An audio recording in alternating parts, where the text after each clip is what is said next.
Hey everybody, it's Daniel. Welcome back to my living room in beautiful Barcelona, Spain.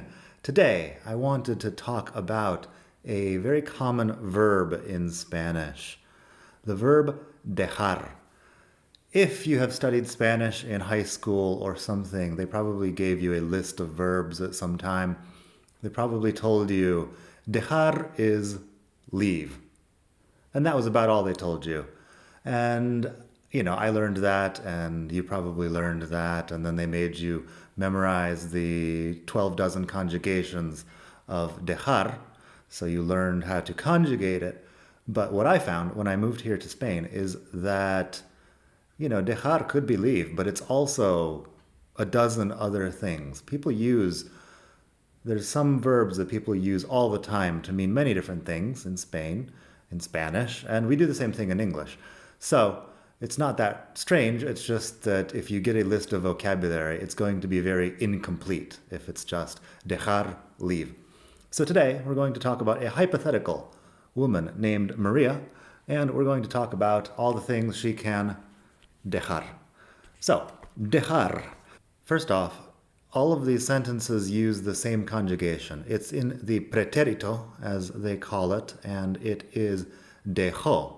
This is important because in Spanish, a lot of times something happens. The present simple, yo dejo, that's present simple and it's yo, but Maria, dejó, with the accent over the O, is past. It looks the same, but the sound is different. Yo dejo, María dejó. The accent means it's the strong syllable. Now that we've got that out of the way, we've got, I believe it's 8 things that we can use the verb dejar to describe. So, María dejó las llaves en la mesa. Maria left her keys on the table. In this case, we're talking about to leave something in a place or to put something down, basically. You could also say, deja la caja ahí, leave the box over there, just to put something down. Okay, so that's that. María dejó las llaves en la mesa. María dejó a su novio. Maria left her boyfriend. So far, these are still leave, but they're not leave like, when I think of leave, the first thing I think is like leaving home, leaving where you are to go somewhere else. This is not that. María dejó a su novio. She left her boyfriend. The relationship is finished. María dejó la casa de sus padres cuando tenía 16 años. Maria left her parents' house when she was 16 years old. In this case, we're talking about permanently leaving something, which is different than just leaving to, go somewhere and then come back later. So when you learn, dejar is leave, that's the big confusion that a lot of people have. María dejó la casa de sus padres cuando tenía 16 años. Maria left her parents' house. She moved out. Another similar sentiment, María dejó su trabajo y se mudó a Tailandia. Maria quit her job or left her job and moved to Thailand. In this case, when I say she left her job, I'm talking about permanently again. María dejó su trabajo y se mudó a Tailandia. If you want to say leave, like something you're just leaving and then coming back, you would use the verb salir. Salí de casa a las 9. I left home at 9. Salí del trabajo a las 6. I left work at 6. In that case, I'm leaving work, I'm going back to work the next day. It's different than dejé el trabajo. Dejé el trabajo, I quit. Okay, so, María me dejó 100 euros.